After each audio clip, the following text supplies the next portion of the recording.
Azita, good to see you. Welcome to Popternative. Thank you so much. I'm so excited to be here with Popternative. It's really exciting and interesting when you join a show that's like a spin-off or a continuation or another chapter of a universe we're familiar with, because from an acting perspective, I see it as a unique gig, right? Because there's familiar territory and unfamiliar territory at the same time, right? Like we know some things and then we don't, at the same time, we know nothing. Do you think about stuff like that? I'm curious. I guess this is my first time probably really joining something that's, a continuation of a franchise in this way. I didn't really think anything of it. I think I loved the world. Yeah. I was like, look, I love sexy lawyers. You know what I mean? Like you had me at that. Um, I definitely felt as we got closer to it, and we were shooting it, and then, that there were, big shoes to fill in this way because there's so much fan love for so many of these characters that have become iconic in their own way.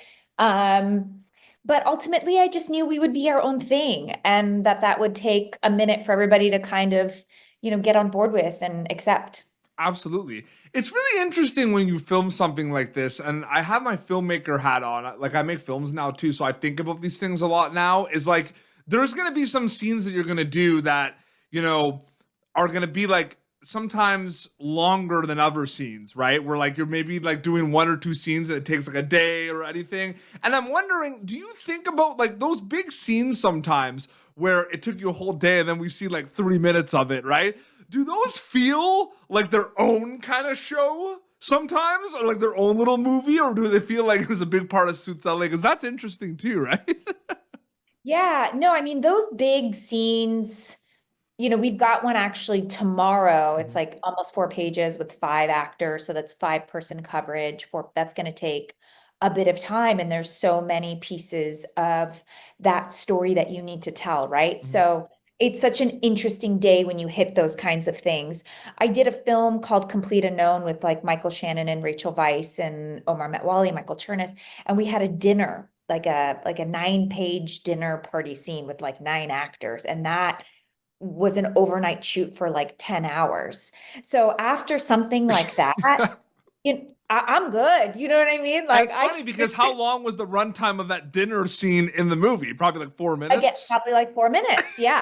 But that was a 12, I mean, that was a whole day thing. You had 2 cameras and you're just getting all these moments. The director, Joshua Marston, who did Maria Full of Grace, he's just in there and getting like all the things. And you just, like you said, even if you're an actor, right, or whatever, your filmmaker hat, you're watching and you're absorbing and you're like, this is so cool. And seeing how everybody kind of takes it on. So It's interesting to think about. I feel like when you book Suits LA, it depends on the situation. I feel like every role's different where maybe you get a lot of the scripts in advance, maybe you get all of the character breakdowns, like maybe you get a lot or maybe you don't. But when you book this role, because Suits LA, because it's LA and it's law, it's a lot of kind of entertainment law and everything, and there's actors that are playing themselves or like based on someone they played, right? Do you think about the fact that it's going to be like a whole different world because it's going to be like entertainment based with some of the cases, or like I'm just curious about that? yeah, absolutely. Okay. You book something like Suits LA, you know that it's entertainment law. You live in Los Angeles, you understand, you have a reckoning of the previous show. You know that it's very different. It's not Wall Street. There's just a different tone to it. There's a different element. And that, you get to see actors be themselves and all of these other things. Yeah, you don't, we didn't have a lot of information at all. I think, I knew very little.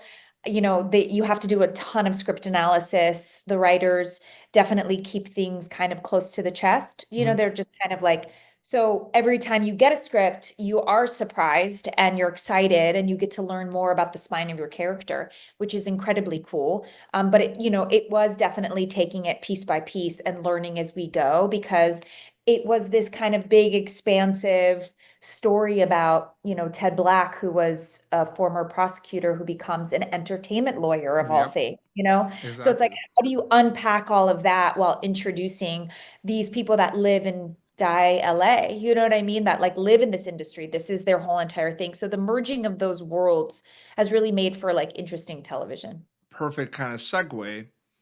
How do you, because it was the same thing with the original Suits, and it's the same thing with like procedural dramas and everything. And I find it so fascinating because there's this 50-50 split of every episode, right, is a new case. And then there's a chance that that case is wrapped. And then we don't see those characters ever again. But then there's always kind of like ongoing storylines, right, that kind of sprinkle throughout. How do you balance that as an actor on a show like this? Because I always found that really interesting. I mean, I love the ongoing storyline Yes. aspect of anything because you can build further and as you get more information, because the script is your Bible, you Mhm. know? And if you're doing the script analysis and you're kind of diving in there and you're having these questions that will lead you to the next script that gives you more information about why you made that decision in the previous episode, Mhm. then it's just a fuller picture and you're getting a fuller lived out character. So anything that's ongoing feels like those are the building blocks for what becomes a character that you fall in love with, Mhm. you know, a character that you understand where they're coming from and why they went there. And oh, I understand why she did that or had that big response. But then the episode of the week, the story of the week gives you something to play with. It gives you a little bite. It gives you a new thing to think about. It's a new maze to kind of go through and a new puzzle to solve. And that's kind of fun in general in any procedural because that's kind of what people tune into. They also want to solve what's going on. And the procedurals, it's a cool thing to think about because you could make like that like that movie you were talking about. You can make a movie, you wrap this film, and then it comes out, a year later, right? Whereas you're still like Suits LA, like or you were recently filming, you're still filming, right? Yeah, we finished the season tomorrow. Yeah, I mean that. So with that being said, do you feel like you are still learning about like because it's so quick, right? Because you're making it and people see it, and then you're making it and people see it. Like, do you know this character? Like, are you learning about this character more? Like, I'm just curious about that. Absolutely. I'm learning as I Yeah. go. And that's the most honest thing that I can say. It's Mhm. like I wish that's just how it's not a play. It's not finished. You know what I mean? Like you get a film, you get a play, you know what's happening. It's here. It's planned out for you. You understand. You do all your history, everything's good to go. You're filming a show like this, it's really fast. All of a sudden they're like, guess what? Rosalind went through this. And you're like, oh, snap. That changes everything I thought about episodes 1 and 3. Totally. Now I would have gone through that through a whole different experience. I would have approached the character differently, but that makes it alive. It makes it fun. It makes it interesting and challenging and kind of this very cool way. And that's the thing I'll say to anybody, that's watching is like this moves so quick and you Yeah. got to be fast on your feet. Like it's just like there's really there it's a muscle, it's a skill, and it's just this ensemble that gets thrown these pages and then you're filming it 3 days later. I mean, I think I had a huge scene, very emotional for Roslyn. I got the script on Thursday. We had our table read that Thursday, and then Monday, I'm shooting 5 pages of this big stuff Oh that my like I had three goodness. You days. have like the weekend to just process. Like do you even have time to process it? That's right. So it's just like, oh my God, this happened to her. How did she respond? And why is she coming in here? So like, what are these things? Why is she responding this way? And Yeah. like, it requires a tremendous amount of discipline on the actor to kind of really get in there and do the analysis and have, great conversations with your writers and Mhm. collaborators. And then you just go on there and you live and you get 3 takes. I like that word you just used there, analysis. And it's my next question. Yeah. I know you try not to do this, but sometimes it's hard. And sometimes there is kind of opportunities to do this when you rap and you're having lunch or you're looking at Video Village and you're talking to a writer or producer. Are you ever conscious of the audience member watching Suits LA while you're making it in production? Or is that something that happens a little bit after you rap? I think I was the first few Okay. episodes. And I think that failed me Oh. personally Hmm. because I it was not takes me expecting you to say that. I did not have that on my bingo card. it takes me out of being present in the moment. Yeah, absolutely. And the most wonderful thing you can do as an actor telling a story is just live it fully Yep. without, it's just like really what's on the page, what's the truth of this moment, how do I express this? Mhm. And if you're thinking about other people and their opinion or what they may want or how they may view it, then you're judging yourself, you're Yep. judging your character, and you're judging your choices. So it's going to block you. You know, you're going to get a little bit tight if you're thinking about anything else except for what's in front of you at the moment. Absolutely. We consume content, you know, two different ways. We get it. We are privileged sometimes where we get everything drops at once and we can binge it, and then we get the traditional week to week drops like Suits LA on NBC. And I feel like there is a world for both of them. And I feel like your answer to this from a television viewer, like a fan, versus someone that, you know, works on some of these shows might be different. I think there's a place for both of them. I think there's a place for binging, and I think there's a place for the week-to-week drops. Do you like one over the other specifically? I think I'm with you on this. I think there's a place for both. Yes. I think you can get really excited about the next episode of something. And I think if you're like a week in, week out viewer, I actually went back to live TV recently because I just wanted to watch the thing and not be so tied to my streamers. I wanted to get the live television experience. I wanted to feel that again. I missed that kind of traditional broadcast drop. And I enjoy it. I think there's something to it. I also really enjoy being able to sit and catch up on something and continue the story. You know, like watching Adolescence was like seeing like a 4-part play, you know, on television. And that was just so cool to get to watch the play in its entirety in that way. One shot too. It's crazy.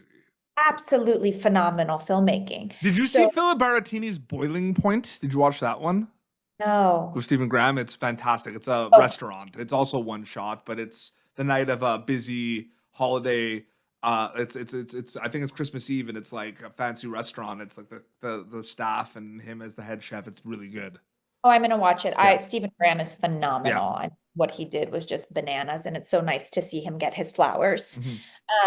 But yeah, I mean, so for me, I think that there's both. I do think that for the Suits LA fans, I think those that haven't watched it, the ability to catch up and watch 5 in a row or 6 in a row is going to be really incredible. I think consumption of this in its 13 episodes is going to be something that viewers really enjoy, because they're not going to be like, wait, what's going on? There's, you know, this is a whole new Suits where this isn't Suits. Wait, we thought we were going to see Mike and Harvey, you know? See, I was getting the episodes like days before they dropped to like prepare for like from a media perspective to prepare, but I didn't get like 5 Suits LA episodes right away, right? Because you didn't finish them yet. You know what I mean?